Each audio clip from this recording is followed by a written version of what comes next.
Je disais, tout ceci, c'est la Constitution. Si on s'assoit, maintenant, si chacun a pris ce parti, c'est parce que chacun ne se sent pas dans la nation. Et parce qu'il n'y a pas un socle, il n'y a pas une constitution dans laquelle on s'y reconnaît. C'est comme je dis. Donc la première des choses, c'est d'abord de poser l'axe fondamental de la constitution. Et chacun de nous va amener sa partie et nous allons faire le Mali.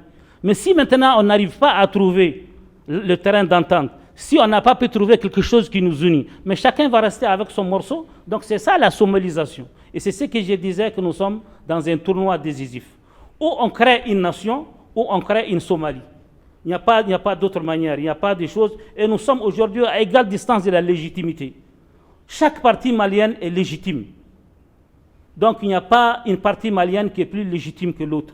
Donc il s'agit pour nous de nous accepter mutuellement, d'accepter les sacrifices et de pouvoir accepter l'un que l'autre. Nous avons des revendications institutionnelles.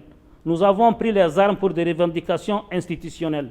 Si nous prenons les armes aujourd'hui, c'est parce qu'on veut garantir cette légitimité institutionnelle.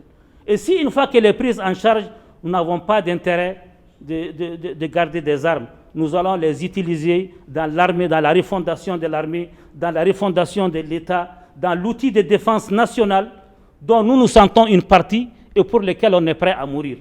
Mais si ceci n'est pas, c'est que chacun de nous va aller, malheureusement, chacun va aller dans son coin, et c'est ce qui est arrivé à la Somalie.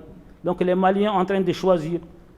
Ou bien on est Malien, on accepte, chacun amène son bout, on les met bout à bout, on crée le Mali, ou chacun reste chez lui avec son morceau.